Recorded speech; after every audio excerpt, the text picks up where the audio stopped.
Saya lanjut dengan membacakan kurikulum PT untuk narasumber yang kedua. Ya. Ini narasumber yang kedua adalah Bapak Dr. Andes Tri Yuwono, MAK, AKCA, ASEAN CPA. Ya. ASEAN CPA ini gelar baru Pak ya. Ini mungkin sudah 2-3 tahun Pak ya ada gelar ini ASEAN CPA ya. Ini karena adanya apa Pak MEE ya, masyarakat ekonomi ASEAN gitu Pak ya. Jadi nanti kalau Bapak Ibu sudah punya gelar ini atau nanti adik-adik mahasiswa ya ingin berkarir di bidang akuntan ya, ini ada salah satu gelar ASEAN CPA ya. Jadi nanti para praktisinya itu bisa praktek ya di seluruh negara ASEAN ya, tidak hanya di Indonesia ya. Bisa di Singapura, bisa di negara-negara ASEAN yang lain ya itu. Ini salah satu gelar yang mungkin sekitar 3 atau 4 tahun yang lalu ya ini. Nah, kemudian beliau ini lahir di Jakarta tahun 27 Maret 1954 ya. Kemudian pendidikan beliau S1 beliau selesaikan di Universitas Airlangga lulus tahun 1983 ya. Kemudian beliau juga lulus dari S2 di Universitas Airlangga tahun 2008 ya. Kemudian untuk sertifikasi CA ya, beliau dapat di tahun 2014 ya. Jadi register CA ini diperoleh dari Kementerian Keuangan ya waktu saya. Kemudian beliau juga saat ini berpraktek sebagai akuntan ya, di mana beliau merupakan pimpinan atau praktisi yang berpraktek di kantor jasa akuntansi. Ya. Kemudian sertifikat ASEAN CPA ya, beliau peroleh pada tahun 2019.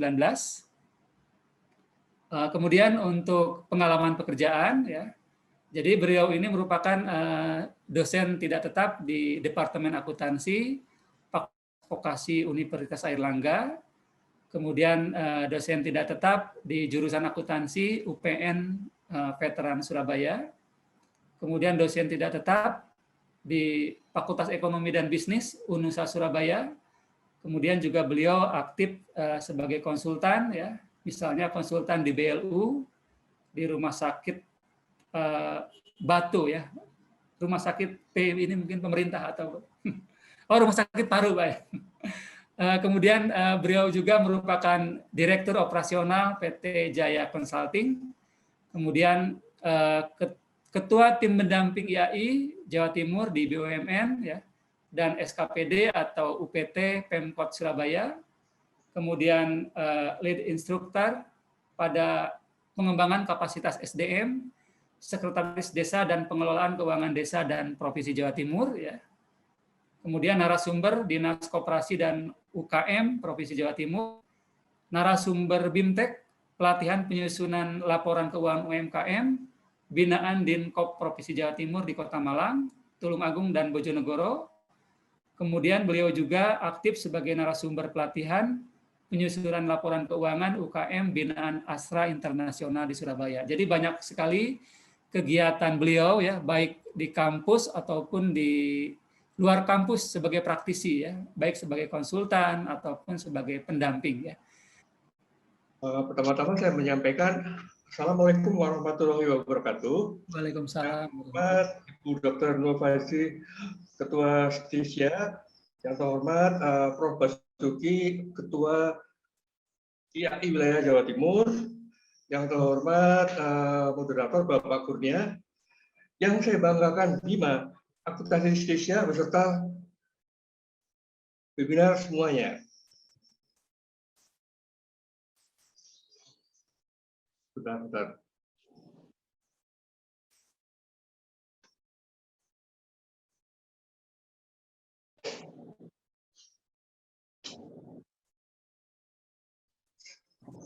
Saya lupa slideshow nih. Nah ini. Apakah slideshow tepat?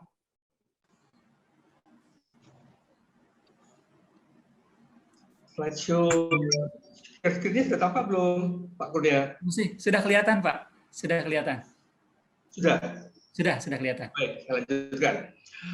Uh, saya mau menyampaikan kurikulum vitae saya. Sebetulnya saya nggak melihat ke belakang, tapi saya melihat ke depan, saat ini ke depan. Jadi pada saat ini saya sebagai Direktur KJA, Mitra Manajemen Internasional. Dan di samping itu saya sebagai Komite Etika di Ikatan Akuntan Indonesia dan sebagai dosen vokasi. Cuma ini ada yang kurang. Saya lupa bahwa saya juga sebagai pengurus di IAI Jawa Timur di Departemen Akuntan KJA. Saya juga di IAI Provinsi Jawa Timur. Dan pada kesempatan yang baik ini, saya khawatir ada yang tanya, Pak Tri kok berani menyampaikan materi branding? Apakah Pak Tri ini melakukan branding? Saya sampaikan sudah. Nah, itu buktinya. Buktinya yang ada di sebelah kiri saya, tampilan saya. Ini branding tahun lalu. Tahun lalu saya mencoba membranding seperti ini. Ini saya branding di IG. Wah, lumayan yang like banyak sekali waktu saya branding ini. Dan saya branding ini bukan hanya saya sebagai direktur, saya sebagai komite etika juga melakukan branding. Saya melakukan beberapa branding. Saya sebagai dosen juga melakukan branding. Itu sudah saya lakukan.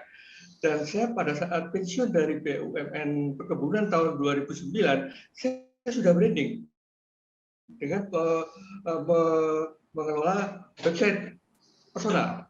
Jadi website saya sejak saya pensiun dari Perkebunan itu adalah www.trijuara.com. Itu sudah ada sejak 2009 sampai sekarang. Jadi saya rasanya apa ya, lebih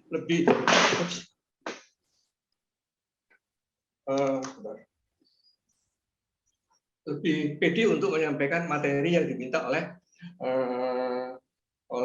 Hima Akuntansi Indonesia ini. Dan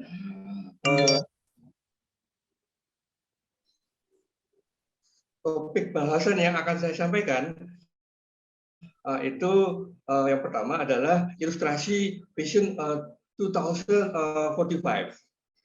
Kemudian topik yang berikutnya adalah personal branding.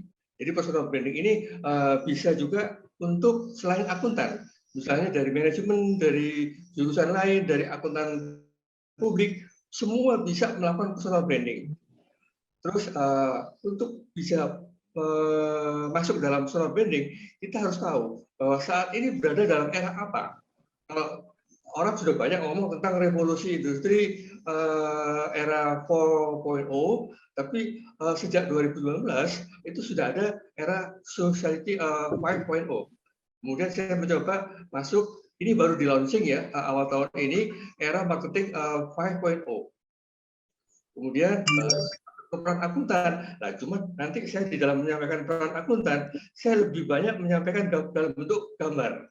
Jadi saya nggak bisa menyampaikan dalam bentuk tulisan. Saya waktu itu pikir gini, kalau peran akuntan saya sampaikan dalam bentuk tulisan, mungkin bisa 1 jam lebih penyampaian materi saya. Akhirnya, oke, saya memutuskan dalam bentuk gambar. Itu nanti akan saya sampaikan. Dan apa namanya? Dan topik bahasan ini sebagian sudah dibahas oleh Pak Masa ini kau jadi nanti akan sebagian saya lewati. Ya. Dan saya sangat respect ya, memberi apresiasi kepada Bima yang minta ke saya beberapa bulan yang lalu untuk menyampaikan topik ini. Wah, fokus banget topik ini ya. Ini topik ini menurut saya yang dibikin oleh Hima Akuntansi ini sangat visioner atau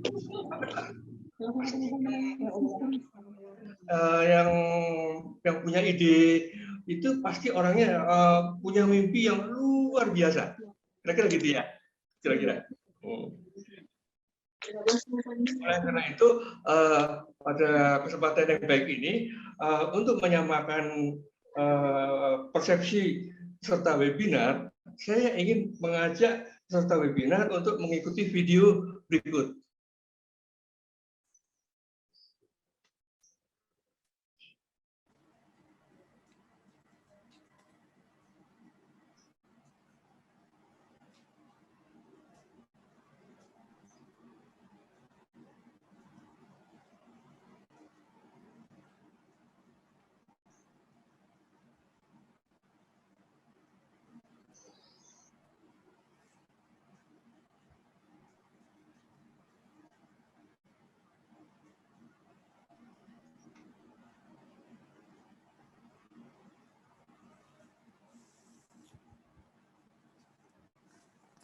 suaranya terdengar, suara video? Belum, Pak. Suara videonya belum. Belum terdengar suaranya? Suaranya belum, Pak. Waduh, sebentar.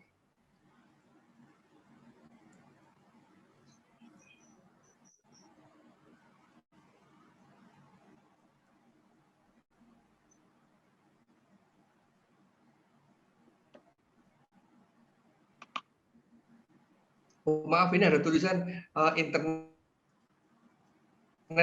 di jaringan di rumah saya nggak stabil nih, Pak. Iya.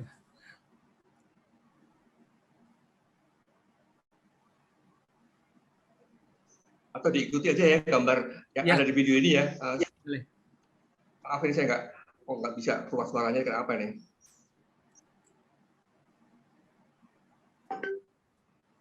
This year marks Royal Road. Sudah muncul, Pak, suaranya. To celebrate this event, we reflected on the past, looked to the future, and crafted a new strategic vision. We examined who we are, what we do, and how we do it. We talked with over 1,000 people, students, faculty, staff, alumni, and leaders in our broader community. We heard that Royal Roads is about personal transformation and creating leaders who seek to solve wicked problems. We heard it is a place committed to reconciliation, equity, diversity, and inclusion. But most of all, we heard that at its core, Royal Roads is about courage. It is the kind of place that embraces change, encourages innovation, and inspires bold action to tackle greater challenges. Our new strategic vision is inspiring people with the courage to transform the world. When we are inspired to first find courage at our core and then embrace it, anything is possible. When we stand in our courage and embrace growth, we change our lives, positively changing the lives around us. This changes the game, bringing us to new careers, new places, and new relationships, and that changes the world. 4 goals will bring this vision to life. Any age, any stage, any place calls on us to be an engine of lifelong learning for students, no matter where they are in the world, their careers, and their life. Explore, share, advance calls on us to support interdisciplinary research that pushes boundaries, removes barriers, and finds solutions to the critical issues of our time. Invite in, venture out, calls on us to engage communities locally, nationally, and globally, leaning into partnerships, learning from others, and warmly welcoming all people. Vibrant and sustainable calls on us to champion a sustainable campus with leading edge infrastructure and online platforms. One that is at the top workplace in Canada and takes action on reconciliation, equity, diversity, and inclusion. Over the next 25 years, with a focus on these goals, Royal Roads will lead the way in online and blended learning, connecting learners to top quality resources, stellar student support, and digital know-how. Flexibility and openness, so people with dreams and talent are welcome through our doors for an education that is life-changing. Teaching and learning that engenders critical thinking, problem solving, and collaboration, and is focused on students' personal and professional goals. Interdisciplinary research focused on real-world challenges, research that benefits society, not in 5 to 10 and 15 years, but in the here and now. Sustainability in operations, making us a destination canvas for people.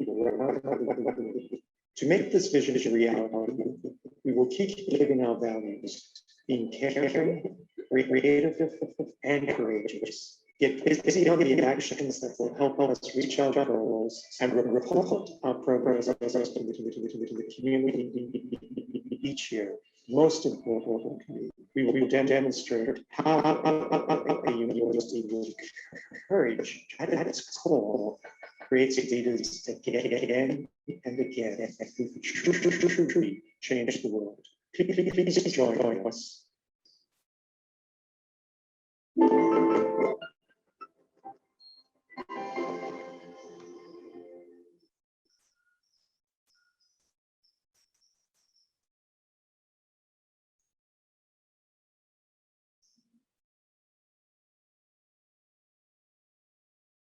Baiklah.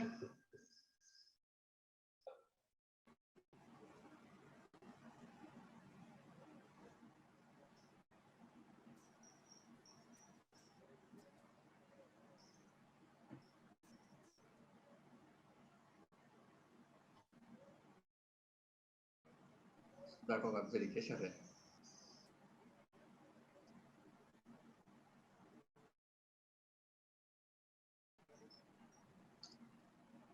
Maaf.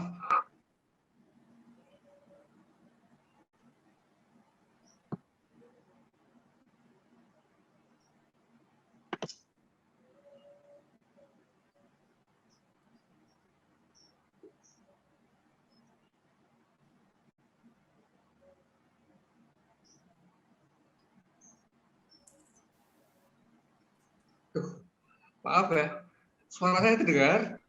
Iya Pak, kedengaran Pak. Terdengar saya?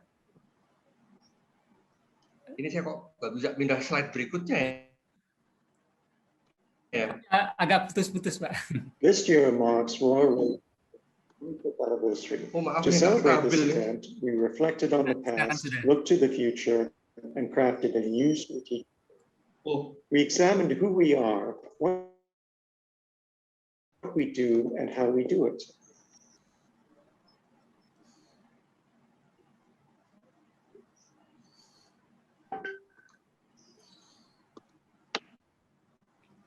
oke.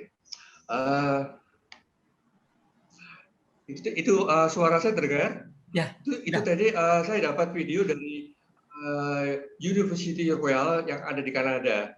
Jadi dari gambar atau penjelasan dari video tadi itu bisa kita simpulkan bersama bahwa saat ini kita itu diajak untuk mengubah dunia, dan menciptakan, terutama dari perguruan tinggi, itu dapat menciptakan pemimpin-pemimpin yang mempunyai pemikiran kritis, kemudian mempunyai yang bisa melakukan pemecahan masalah melalui penelitian yang bermanfaat. Dan penelitian yang bermanfaat itu bukan hanya tahun ini, tapi penelitian yang bermanfaat hingga tahun 25 yang akan datang, 25 tahun yang akan datang. Di samping itu serta berkolaborasi dan profesional. Nah, ini ajaan saya melalui video ini untuk sama-sama melihat visi ke tahun 2045 seperti apa. Sekarang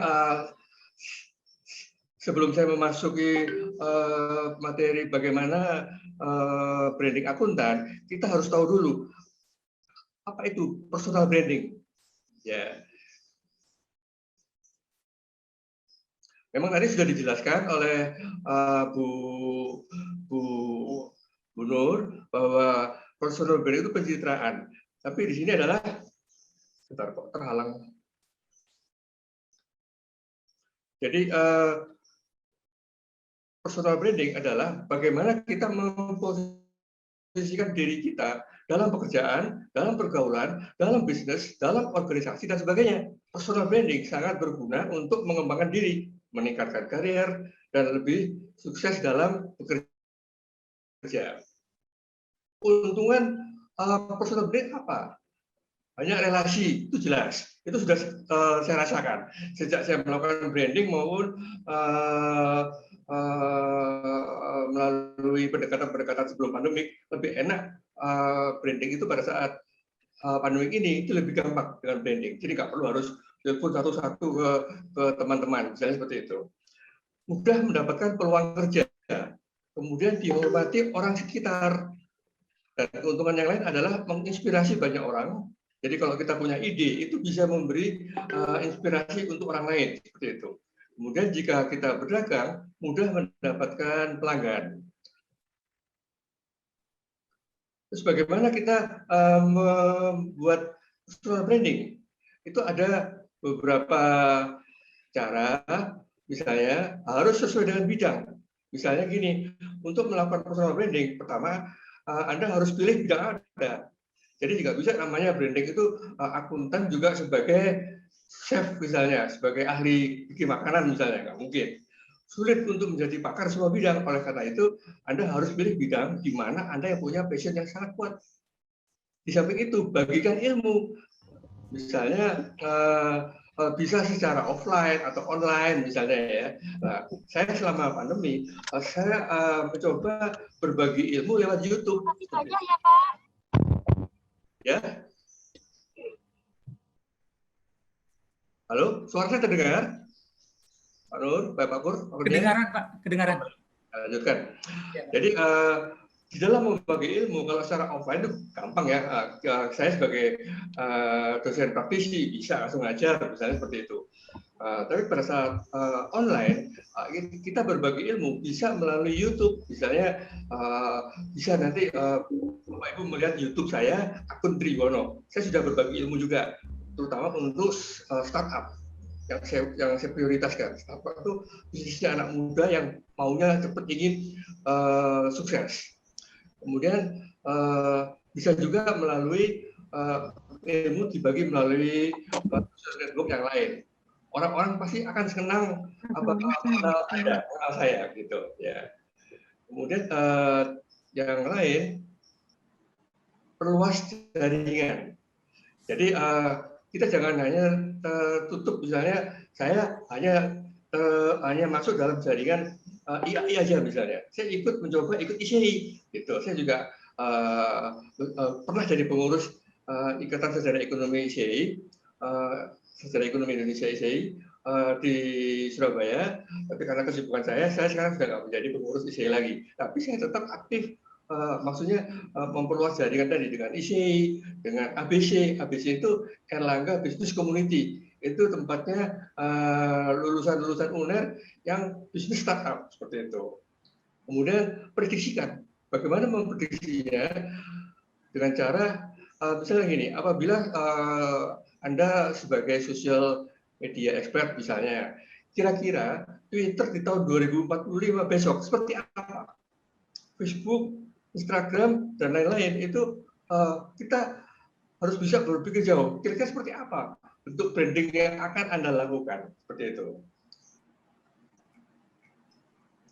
Kemudian bagaimana membangun personal branding lewat sosial media yang membuat kita lebih sukses. Ya. Jadi yang pertama, tuliskan siapa diri Anda secara menarik dan jelas. Jadi jangan yang saya lihat ya, ada anak-anak mahasiswa itu misalnya ngasih memperkenalkan dirinya itu si imut misalnya gitu. Nah itu nggak benar gitu ya. Terus sebaiknya di dalam menulis siapa diri Anda itu harus menarik pertama, kemudian ada terkesan formal. Seperti misalnya di LinkedIn misalnya, di jaringan LinkedIn misalnya, itu sangat formal sekali. Tapi kalau di Twitter atau di Facebook itu cenderung tampilan namanya itu bukan nama yang menarik, yang bisa meningkatkan branding tadi, seperti itu.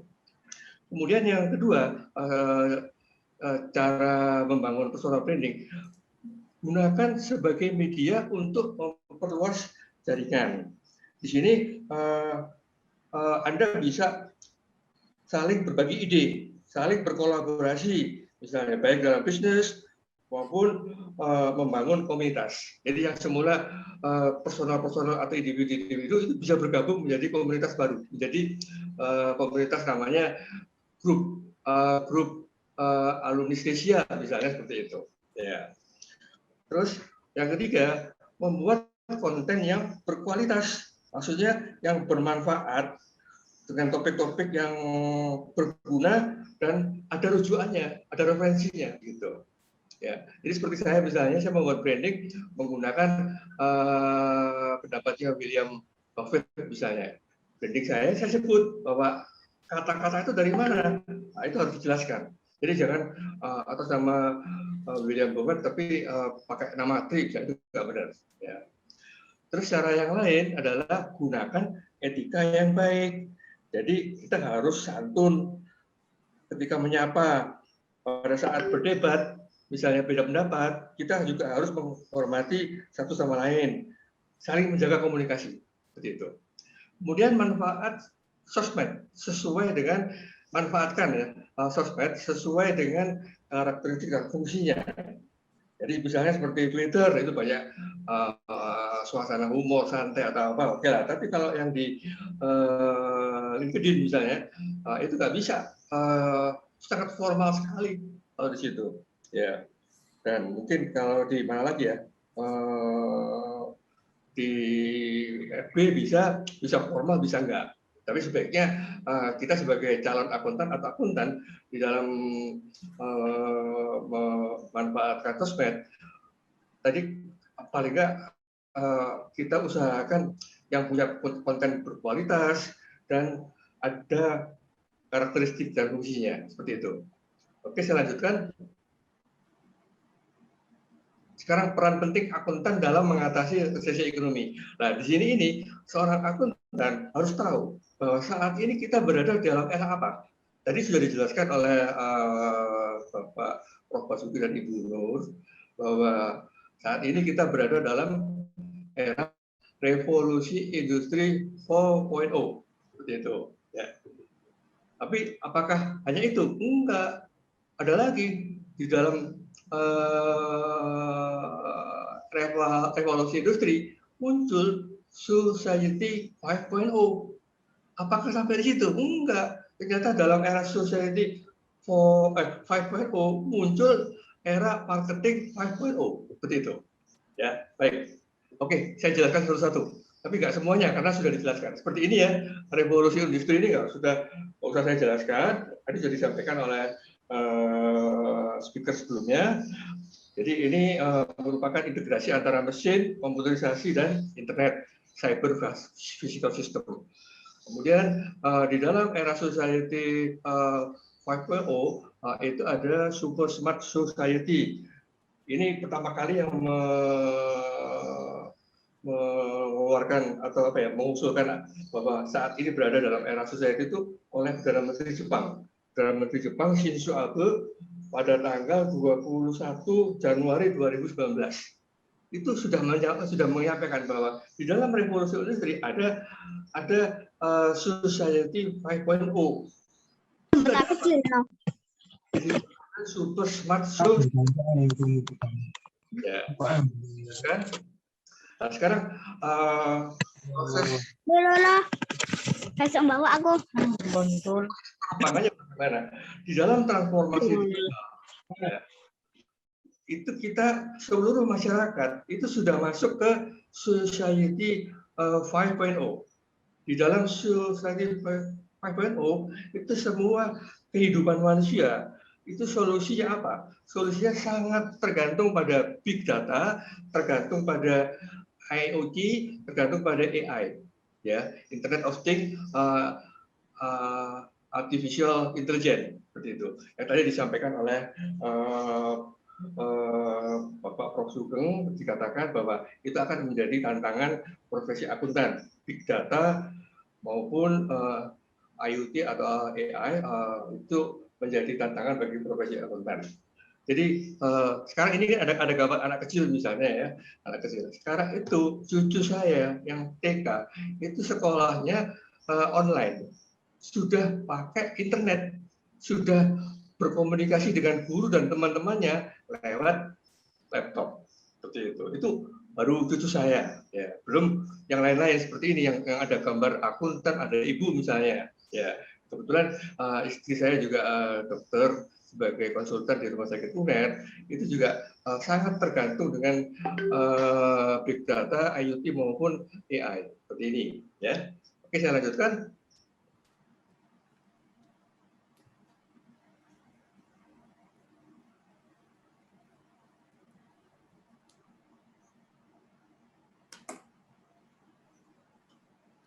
Nggak bisa ya. Moderator, suara terdengar. Ya, kedengar Pak. Masih kedengar. Masih pindah slide tuh nggak bisa nih. Oh gitu. Tunggu Pak ya. Oh iya ya Pak.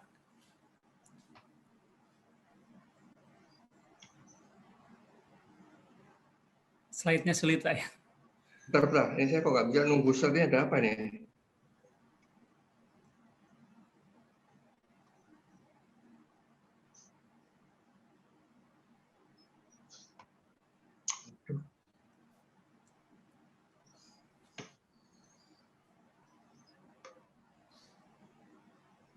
Oke, sekarang kita lihat society yang ada di Jepang itu seperti apa. Ya, jadi pemerintah Jepang itu sejak 2019 sudah memperkenalkan society. Ini Perdana Menteri yang pertama kali ini, siapa namanya, Shinzo Abe. Di mana anak kecil sudah sangat tergantung dengan sudah bisa berkomunikasi dengan robot. Kemudian kirim barang misalnya, pakai dom misalnya, kirim barang. Udah nggak pakai jasa pos atau apa, udah enggak gitu. Kemudian timbul pertanyaan, pada saat itu 2019 posisi kita ada di mana? Jadi ini ada koran Shindo Februari 2019 bahwa kita sibuk hanya ngejar industri 4.0, sedang Jepang sudah masuk era society 5.0, di mana manusia saling berhubungan dengan robot-robot. Di gambarnya tangan orang dengan tangan robot, seperti itu. Ya, itu posisi kita ada di mana? Ini itu tahun 2019. Kemudian saya mencoba menjelaskan society 5.0 adalah masyarakat super pinter, di mana teknologi seperti big data, Internet of Things, kecerdasan buatan atau artificial intelligence dan robot itu menyatu dalam tiap industri dan semua segmen sosial, seperti itu. Ya.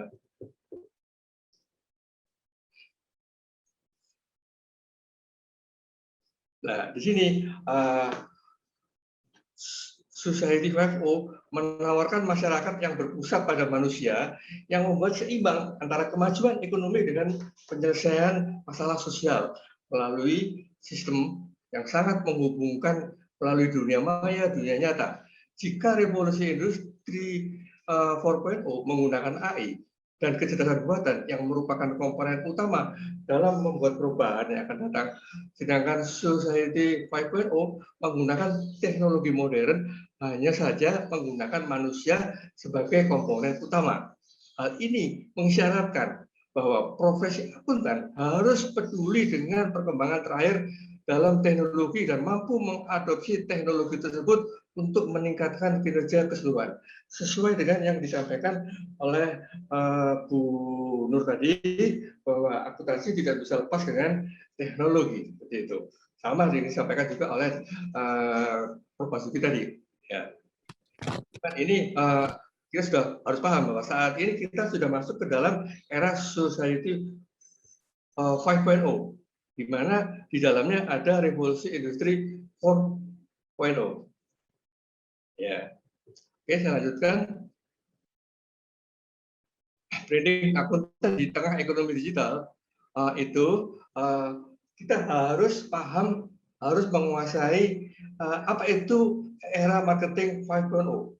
Jadi marketing 5.0 ini itu bukunya dibuat oleh Philip Kotler, Herman Kertajaya, dan Iwan Setiawan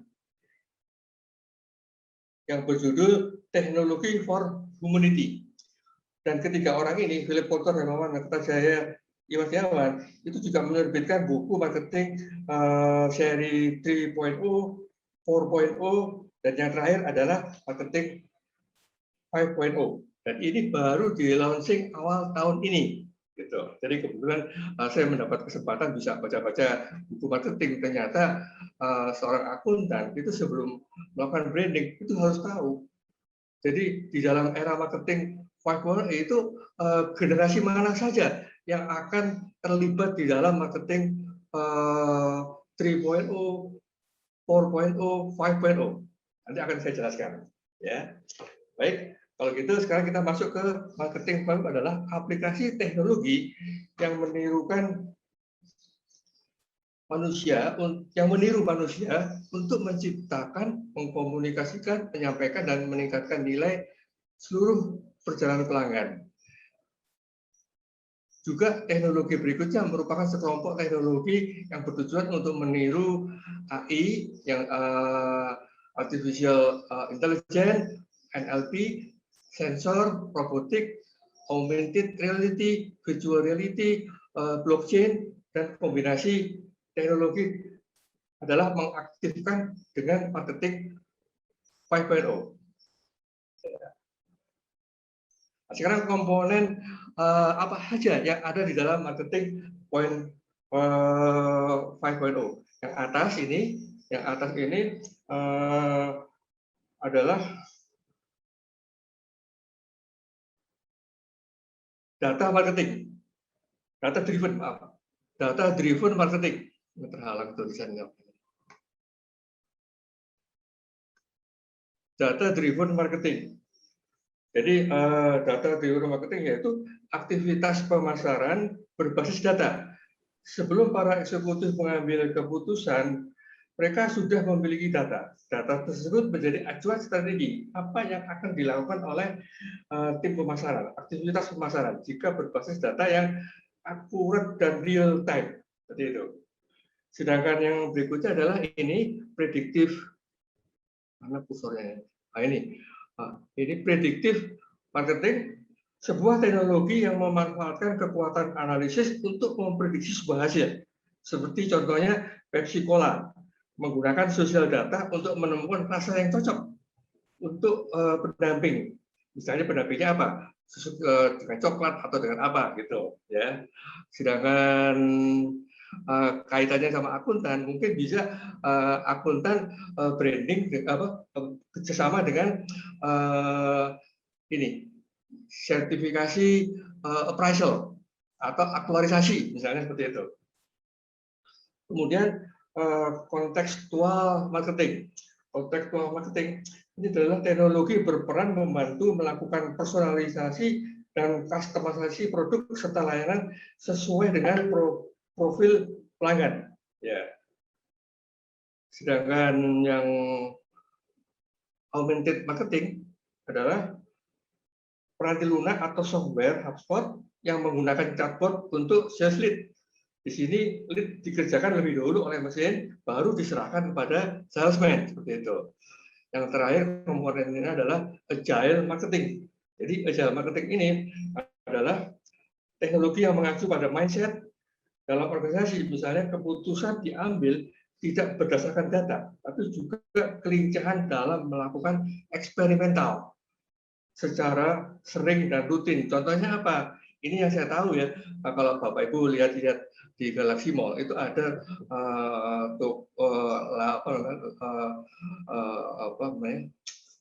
stand Zara.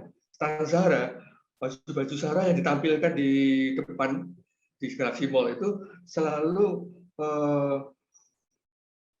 bergerak cepat barangnya. Jadi nggak seperti itu. Ini sama aja dengan akuntan, jadi sama juga harus bergerak cepat. Jadi yang semula dulu data itu kita kuasai ada di dalam hard disk kita, sekarang enggak, dengan semua data ada dalam big data. Seperti itu contohnya agile marketing.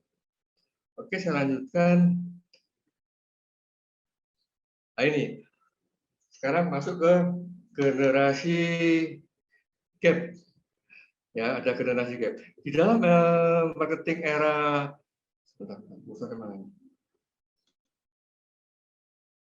ada ketidakselarasan untuk melayani lima generasi. Ini yang disampaikan di dalam marketing 5.0, yaitu ada generasi baby boomer, itu seperti saya. Saya ini termasuk generasi baby boomer. Ada generasi X, Y, Z, dan Alpha. Dan 4 generasi pertama ini membentuk angkatan kerja. Ya. Baby boomer masih bekerja. Generasi X sekarang memegang posisi yang penting. Ada yang jadi menteri, ada yang jadi direktur, gitu. Sedangkan generasi Y adalah yang terbesar dalam angkatan kerja. Sedang generasi Z adalah pendatang terbaru. Nah ini yang ditunggu-tunggu. Generasi Z ini adalah pendatang terbaru lulusan dari akuntansi Stisia. Seperti itu. Melihat pasar melalui lensa generasi akan membantu pemasar memahami cara terbaik, bagaimana cara terbaik untuk bisa digerakkan oleh teknologi seperti ini. Nah ini ada gambar ya, baby boomer, generasi X, generasi Y, generasi Z, dan generasi Alpha. Ya. Jadi di dalam generasi X itu banyak dipengaruhi established brand. Ini. Jadi established brand itu adalah berfokus pada pengalaman unik. Established brand itu merek yang sudah mapan, seperti Starbucks, Coca-Cola, McDonald's. Itu termasuk established brand. Itu yang termasuk dalam yang dipengaruhi oleh established brand ini siapa? Baby boomer, generasi X, dan generasi Y. Sedangkan yang experiential brand itu adalah berfokus pada menghadirkan pengalaman unik dan otentik pada pelanggan. Ya, contohnya apa? Contohnya Coca-Cola merancang event untuk mempromosikan film Skyfall, misalnya seperti itu. Nah, ini dinikmati oleh siapa? Dinikmati oleh generasi X, generasi Y, generasi Z. Generasi boomer pasti nggak tertarik dengan film Skyfall, ya, itu contohnya. Kemudian ada lagi engaging brand, hubungan emosional antara konsumen dengan brand. Ini dinikmati oleh generasi Y, generasi Z maupun generasi Alpha. Contohnya apa? Contohnya gini, kalau kita jalan-jalan ke generasi Y atau generasi Z ini, kalau jalan-jalan ke Singapura, dia pasti memilih pesawat yang paling enak. Apa pesawat yang paling enak kalau Singapura? Ya, SQ, ya, pasti pilih itu. Tapi saya sebagai baby boomer sama, saya juga ikut-ikutan. Jadi kalau saya ada klien yang ngajak saya meeting di Singapura, saya nggak mau naik pesawat yang bukan selain Singapore Airlines seperti itu. Ya, nah ini pertentangan ini antara generasi baby boomer, X, Y, Z dan Alpha dalam brand yang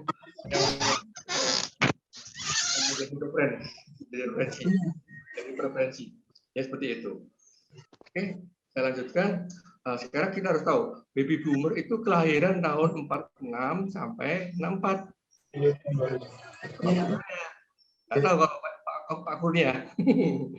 Ya. Terus generasi X itu yang lahir tahun 65 sampai 80. Generasi Y adalah 81 sampai 96. Generasi Z 97 sampai 2009. Generasi Alpha, ini yang baru lahir setelah 2010 seperti itu. Nah, sekarang kita berada di mana? Kita berada kalau baby boomer itu berada pada era marketing 2.0, customer centric marketing. Ya.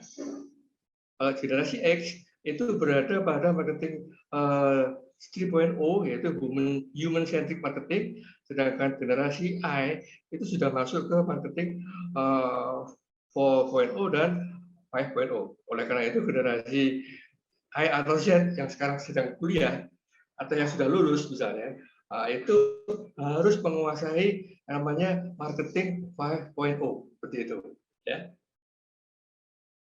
Oke. Ini nggak usah saya jelaskan ya. Di dalam marketing 5.0 itu juga dibahas mengenai prosperity polarisasi. Jadi polarisasi yang mempengaruhi beberapa kegiatan seperti polarisasi pekerjaan, polarisasi ideologi, polarisasi gaya hidup. Ini juga dibahas. Kemudian ada lagi polarisasi pasar misalnya seperti itu. Ya, ini nggak usah saya bahas ya, menghemat waktu. Nah, sekarang yang perlu tahu adalah rintangan. Apa rintangan di dalam digitalisasi? Ada keterjangkauan akses, ada kesederhanaan kasus penggunaan, ada kesenjangan dalam adopsi teknologi seperti ini. Ini rintangannya ya. Keterjangkauan akses misalnya ada yang mahasiswa yang nggak kuliah tapi rumahnya di pedalaman, ya harus naik gunung misalnya untuk bisa mencapai akses internet tadi, misalnya seperti itu. Kemudian jamin rintangan itu ada Ancamannya apa saja? Ancamannya adalah otomatisasi dan kehilangan pekerjaan, seperti yang disampaikan oleh Bu Nur tadi. Kemudian ada kepercayaan dan ketakutan pada hal yang tidak diketahui. Memang waktu masuk ke revolusi industri awal-awalnya, beberapa teman akuntan itu ada yang merasa, waduh ini pekerjaan akuntan akan hilang. Nah ini nggak benar, seperti itu. Ya, rasa seperti ini nggak benar. Pada awal-awal revolusi industri itu banyak komunitas seperti itu. Terus ada lagi masalah privasi dan keamanan. Kemudian ada filter bubble dan era pasca kebenaran, ada gaya hidup digital dan efek samping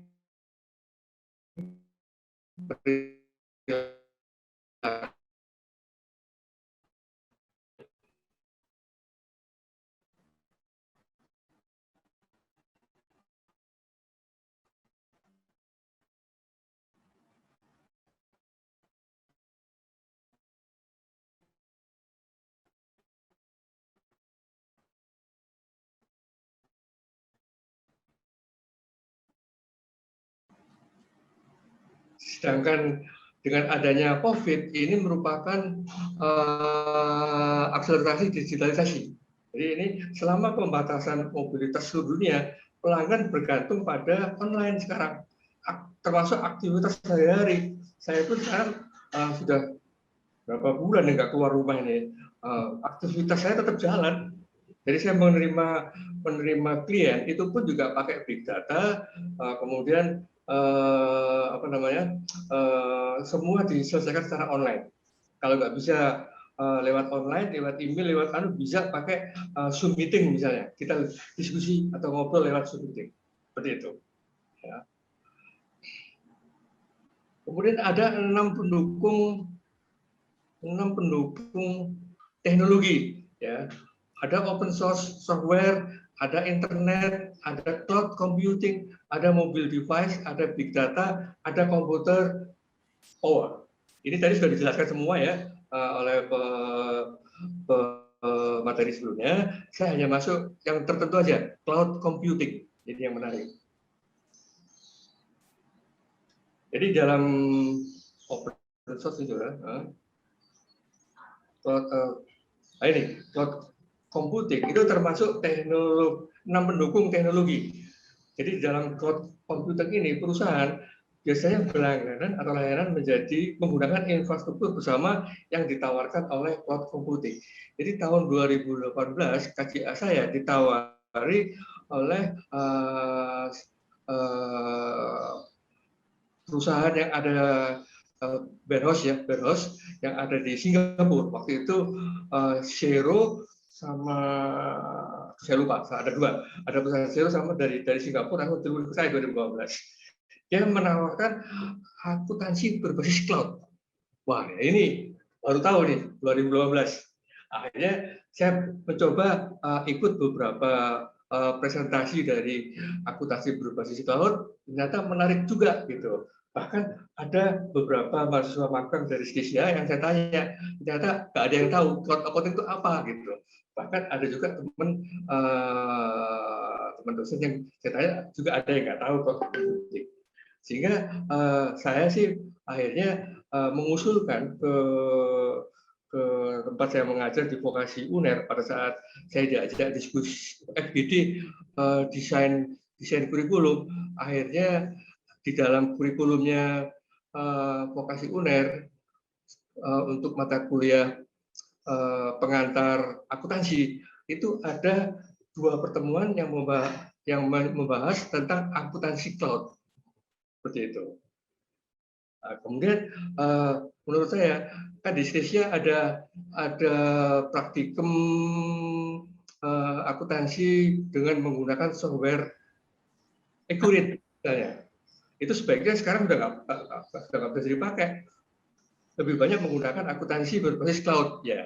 Tapi apabila ada yang membutuhkan, yang ingin belajar akuntansi berbasis cloud, bisa menghubungi saya atau menghubungi Mbak Selvi yang baru lulus berapa bulan yang lalu, saya lupa. namanya Sylvia Kusumawati. Itu saya ajak terus untuk ikut memperdalam cloud computing atau akuntansi berbasis cloud. Jadi seperti itu. Kalau mobility devices tahu semua ya, big data tadi sudah dijelaskan. Nah ini apa hubungannya manusia dengan mesin? Ini ada bionik, ada 6 cara. Jadi manusia memiliki thinking, communicating, sensing, moving, imagining, dan connecting. Itu bisa dibuat mesin, dibuat robot, bisa apa saja bisa. Ini ada pengantar situ apa saja, misalnya ada artificial intelligence, misalnya apa namanya, kecerdasan buatan, misalnya seperti itu. Nah, itu harus dikuasai oleh seorang akuntan gitu. Kemudian natural language processing, misalnya seperti itu. Sekarang mahasiswa nggak ada yang kesulitan membaca buku literatur berbahasa Inggris, karena apa? Ada Google Translate misalnya. Kemudian pengalaman saya di Jepang, saya nggak bisa komunikasi dengan bahasa Inggris, pakai bahasa Inggris di Jepang. Akhirnya apa? Saya hanya bisa ngomong lewat HP. Jadi bahasa Indonesianya sakit tenggorokan misalnya. Itu bahasa Jepangnya apa? Saya tunjukkan ke apotek seperti itu. Nah ini itu ada dalam natural language processing. Kemudian ada sensor, ada robotik, ada mixed reality, dan ada IoT, ada blockchain. Ini kalau saya akan jelaskan satu-satu, nampaknya waktunya akan lewat, Pak Moderator. Jadi saya akan loncat aja langsung ya ke blockchain yang terakhir. 10 menit lagi, Pak. Oke, makasih. Jadi saya langsung ke blockchain ya. Kan ini sudah dijelaskan tadi ya, apa NLP, apa sensor dan robotik, apa sudah tahu semua. Nanti bisa dilihat di materi saya. Kemudian yang blockchain itu adalah, untuk diketahui,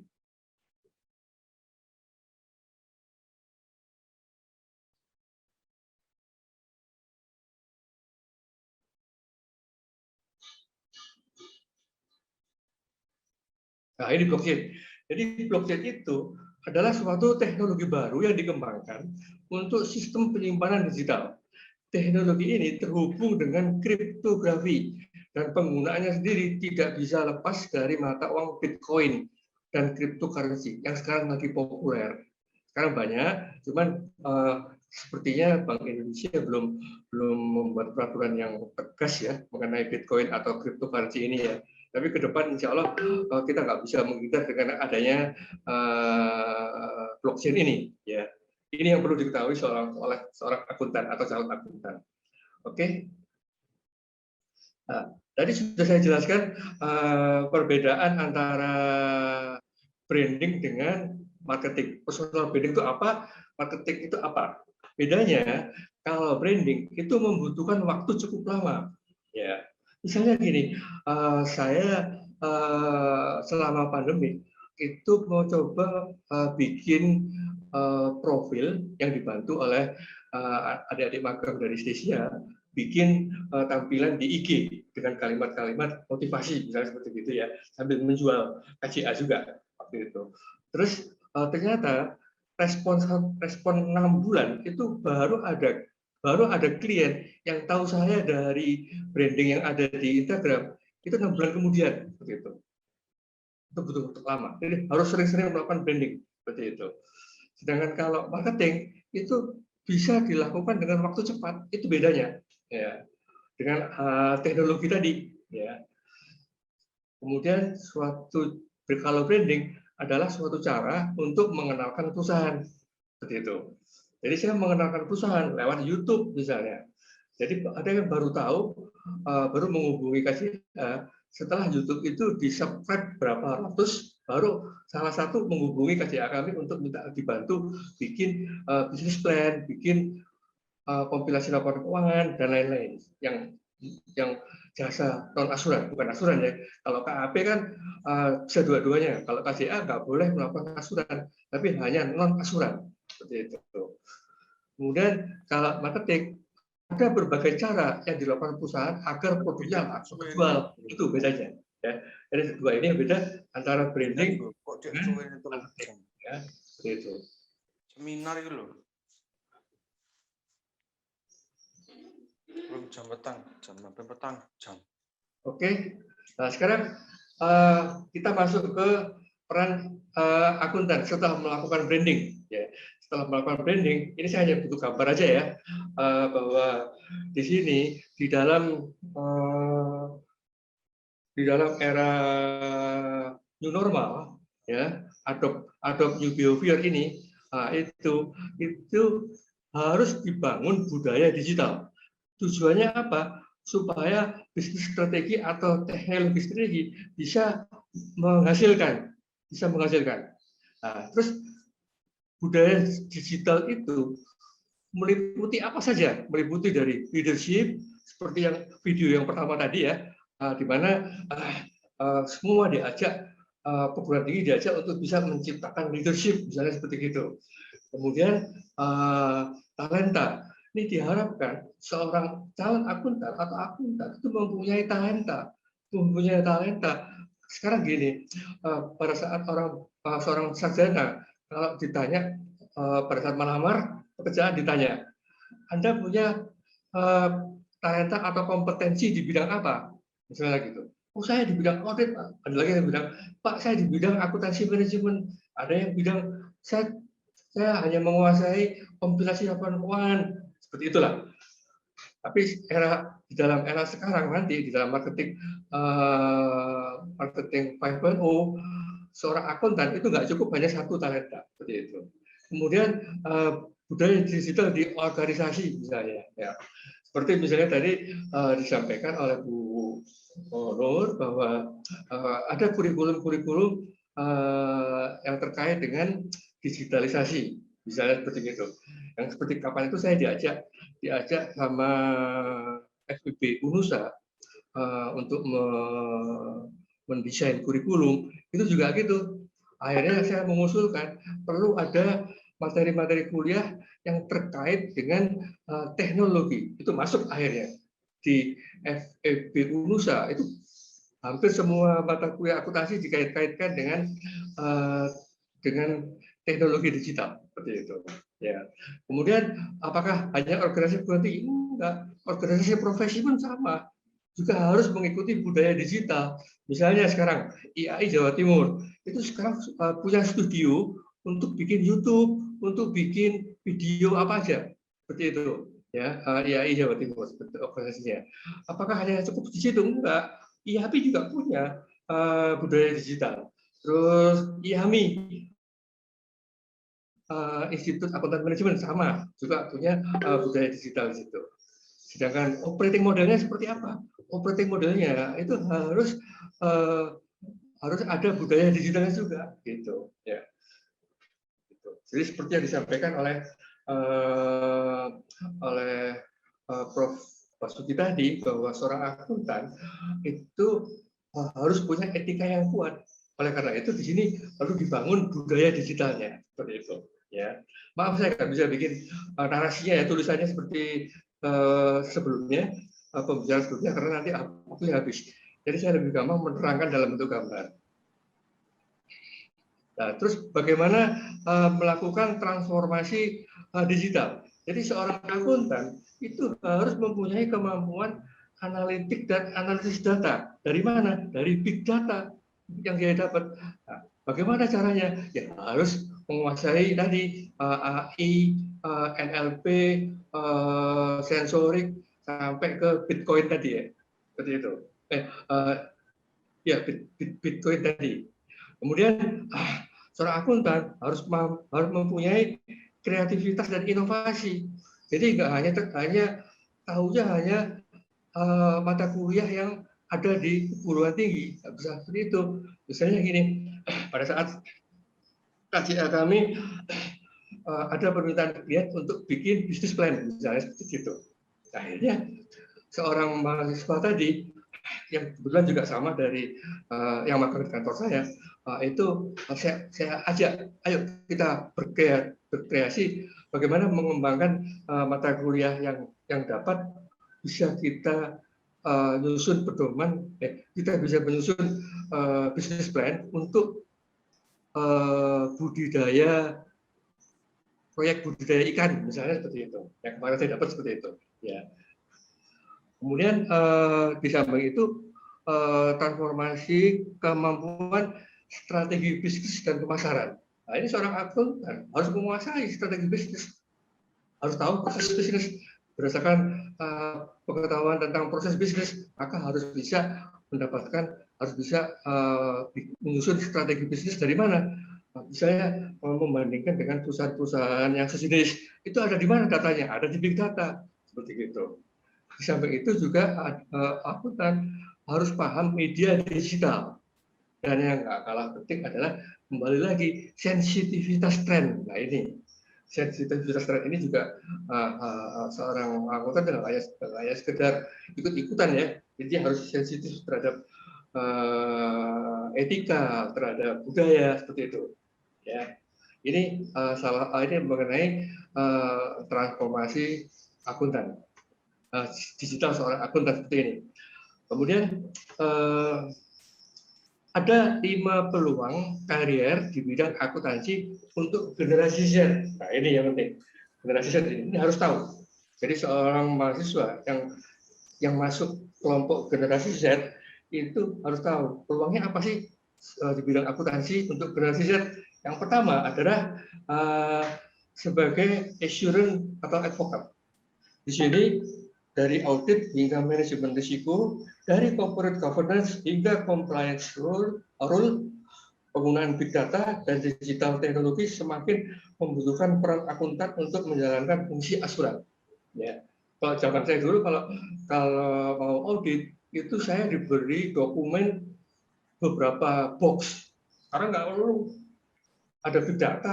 Oleh karena itu dalam melakukan audit kita harus bisa melakukan audit atas semua data data dan bukti transaksi yang dikelola oleh auditi, misalnya seperti itu. Sama dengan KJA, misalnya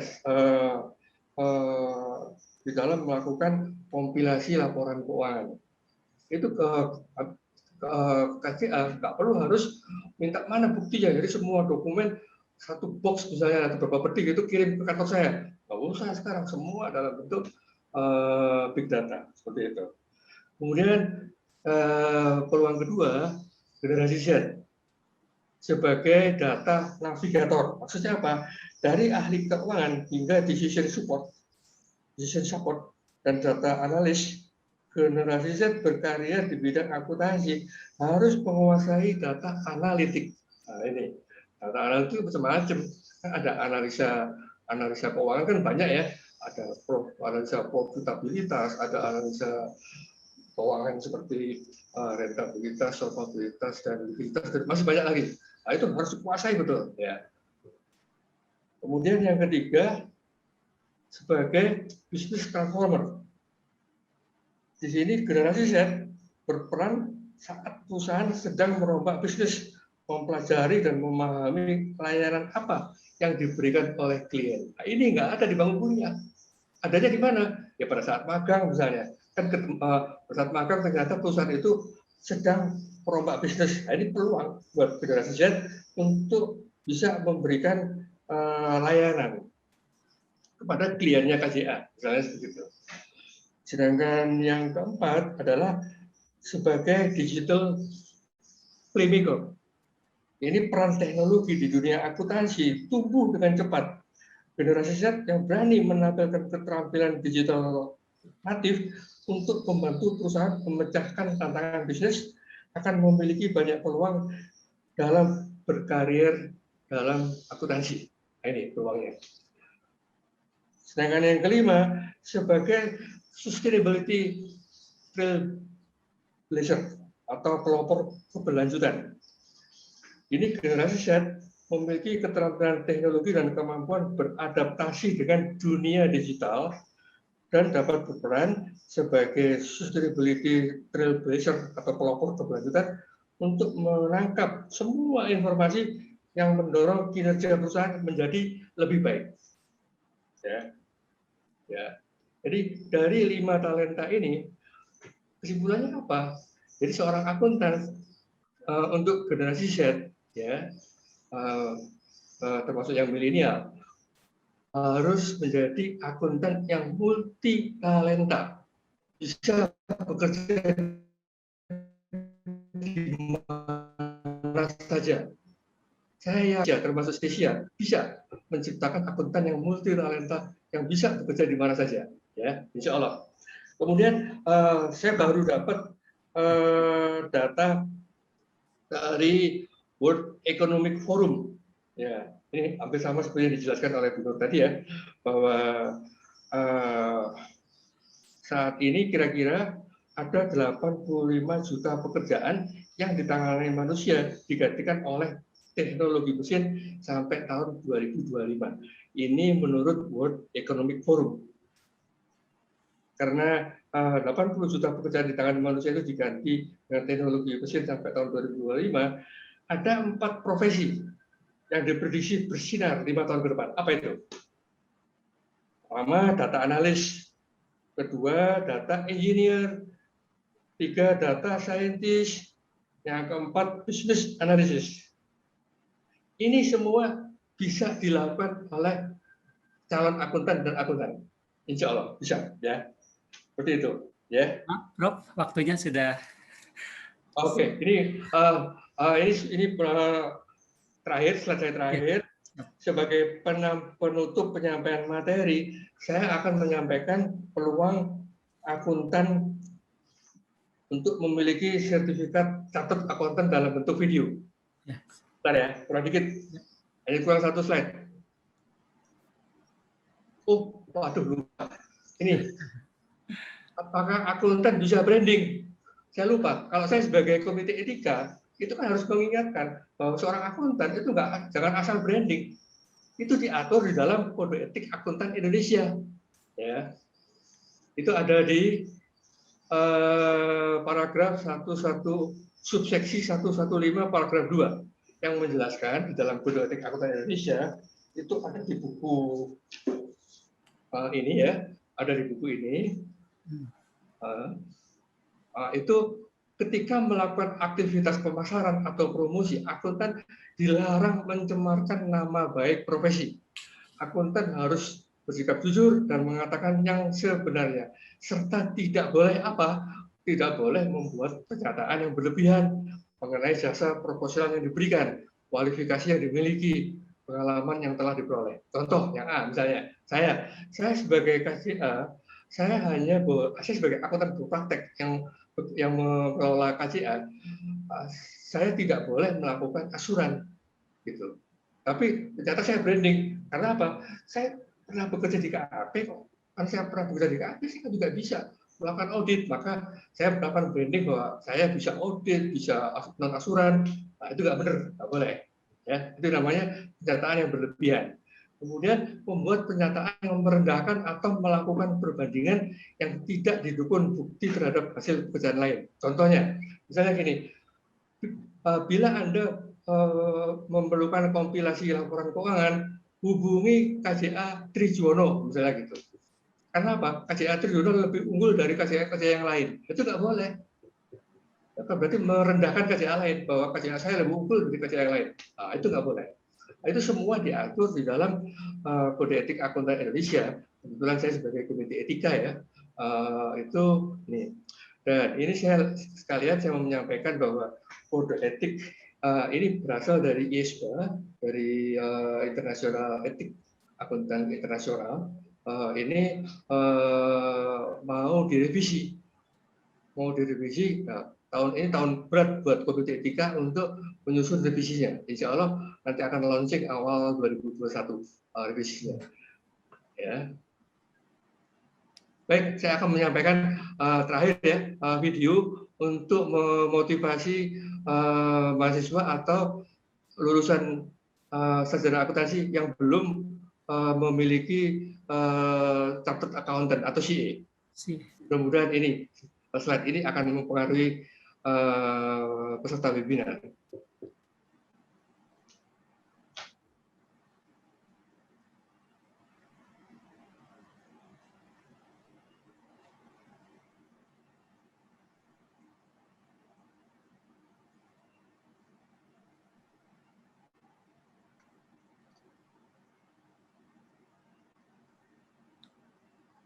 Suaranya belum keluar ya, Prof? Suaranya nggak keluar ya? Iya. Nggak tahu nih kenapa. laptop saya bermasalah nih. Nah, ini chartered accountant.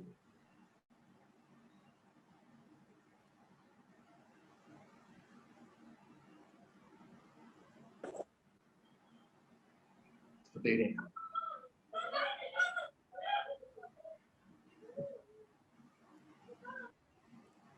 What kind of tomorrow do you want to see?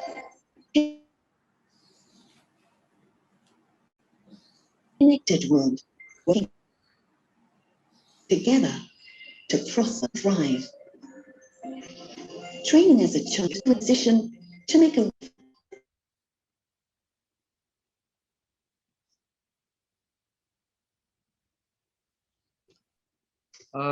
Baiklah, Pak, suaranya terdengar, Pak Moderator? Tidak muncul, Prof. Belum muncul suaranya.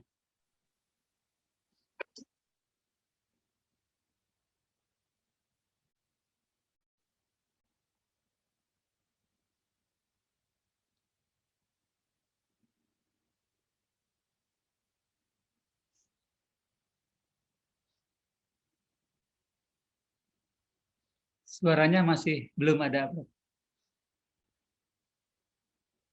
Silakan, Pak. Ini yang pertama, pertanyaan kepada Pak Tri itu terkait dengan era society 5.0 itu, Pak ya. Nah, ini pertanyaannya, apa yang harus kita lakukan untuk mengejar sampai ke era 5.0? Karena kondisi saat ini, baik dari regulasi, sarana prasarana dan SDM-nya belum mendukung. Contohnya untuk pekerjaan akuntan masih menggunakan Excel sederhana atau sistem mandiri yang belum terintegrasi. Bagaimana caranya untuk sampai ke era yang society 5.0 itu? Itu pertanyaan pertama, Pak. Ya, itu dulu ya, saya jawab. Jadi kalau menurut saya, bagaimana caranya itu harus ada ini sebagai seorang akuntan berpraktek, Pak ya. Ya. Nah, saya sebagai akuntan berpraktek itu berusaha untuk mengikuti webinar-webinar yang diadakan oleh Worldwide Chartered Accountant.